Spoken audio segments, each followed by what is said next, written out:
Rajiv Sharma BJP प्रत्याशी।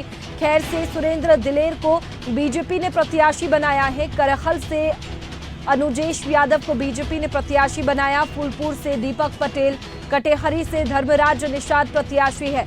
मझगवा से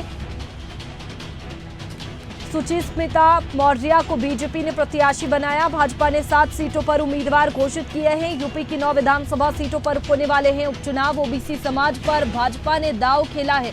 कुंदरकी, कटेहरी, गाजियाबाद, खैर, मझवा, फूलपुर, करहल पर प्रत्याशी उतारे हैं। कानपुर की सीसामऊ पर पेच फंसा है। तो देखिए, काफी असमंजस की स्थिति के बाद में, इतना समय लेने के बाद में बीजेपी ने अब प्रत्याशियों का ऐलान कर दिया है। 9 में से 7 सीटों पर बीजेपी ने प्रत्याशी उतारे हैं और ऐसे में ओबीसी फैक्टर का कार्ड बीजेपी ने खेला है।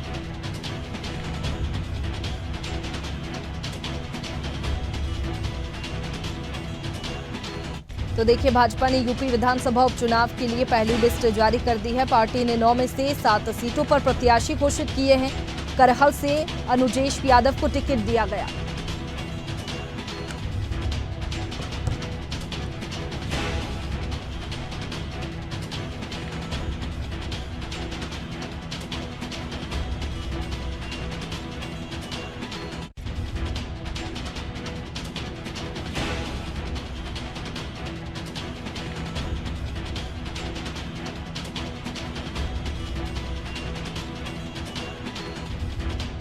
तो देखिए, ये बड़ी खबर आपको बता रहे हैं, जहां 9 सीटों में से 7 सीटों पर बीजेपी ने प्रत्याशियों का ऐलान कर दिया है। देखिए, काफी समय बीजेपी ने प्रत्याशियों का ऐलान करने में लिया है, क्योंकि इससे पहले समाजवादी पार्टी भी अपने प्रत्याशी उतार चुकी है और उसके पहले बीएसपी ने भी अपने प्रत्याशी उतार दिए हैं और सबसे आखिरी में बीजेपी ने अब 9 में से 7 सीटों पर प्रत्याशियों का ऐलान किया है।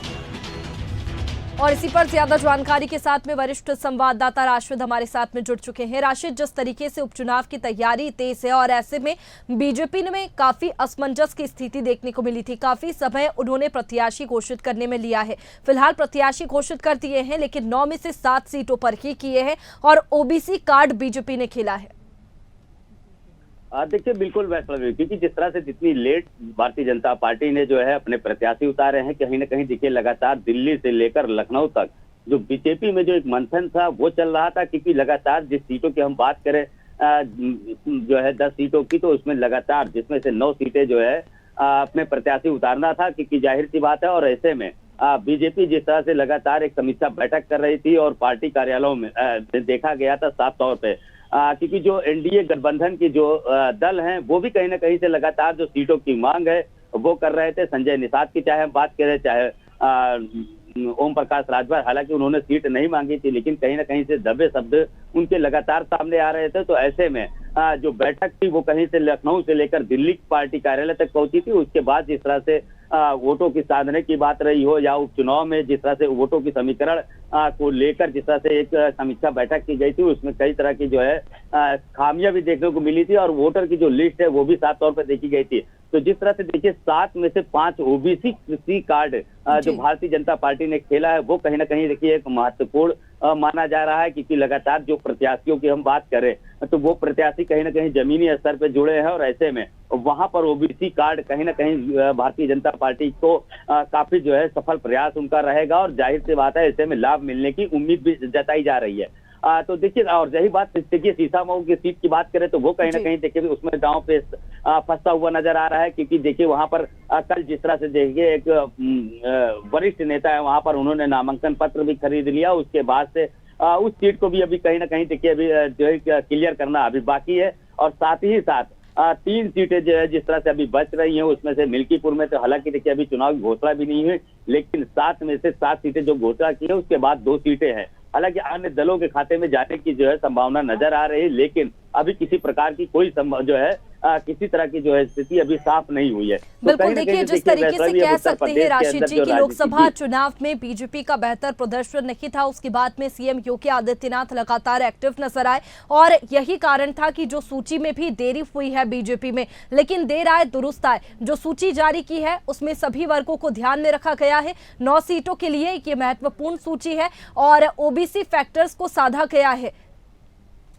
देखिए बिल्कुल वैसा, क्योंकि देखिए लोकसभा चुनाव के बाद से जिस तरह से पार्टी के अंदर जो नाराजगी दिखी, आला कमान काफी नाराज हुए, उसके बाद इसकी सारी जिम्मेदारी मुख्यमंत्री योगी आदित्यनाथ ने उपचुनाव जिताने के लिए, और जाहिर सी बात है और लगातार देखे भी गए हैं, लगातार जो उपचुनाव होने हैं 9 सीटों पर लगातार मुख्यमंत्री की वहां पर समीक्षा बैठक रही हो, चाहे रैलियां रही हो, चाहे रोजगार मेला रहे हो, चाहे स्मार्टफोन और वितरण की बात रही हो, लगातार उन क्षेत्रों में लगातार उनकी एक एक विधानसभा क्षेत्र में 2-2, 3-3 रैलियां लगातार मुख्यमंत्री योगी आदित्यनाथ की देखी गई है। तो ऐसे में समय समय पर वहां के लोगों से बैठक भी की गई है, और बैठक के बाद ही जो निर्णय है, उन्होंने जो एक लिस्ट बनाई उसको दिल्ली आलाकमान पहुंचाया, और दिल्ली से लेकर पार्टी कार्यालय तक इसको लेकर गहन मंथन चिंतन जाहिर की, और इसके बाद जिस तरह से जो है प्रत्याशियों को लिस्ट अब जारी की है, तो कहीं ना कहीं से देखिए इस लिस्ट में अब मुख्यमंत्री योगी आदित्यनाथ ने एक अहम भूमिका निभाई है, और जिस तरह से जिम्मेदारी सौंपी गई है, जिस तरह से 7 सीटों पर अब कितना वो खरे उतरते हैं, ये साफ तौर पर तस्वीरें निकल कर सामने आई। बिल्कुल, अब ये देखने वाली बात होगी कि प्रत्याशी तो घोषित कर दिए हैं और 3 सीटों पर 2 सीटों पर और भी प्रत्याशी बीजेपी को घोषित करना है, तो देखने वाली बात होगी कि किन वर्गों को 2 सीटों पर और साधा जाएगा। बहुत शुक्रिया राशिद जी आपका हमारे साथ में जुड़ने के लिए।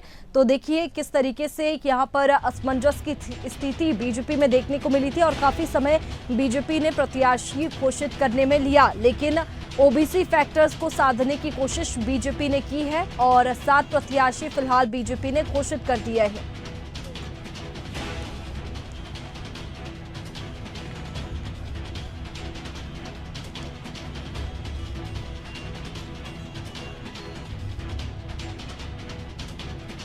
तो देखिए करहल में फूफा और भतीजे की लड़ाई, जिस तरीके से सीटों की बात करें तो अलग अलग वर्गों को साधने की कोशिश की गई है।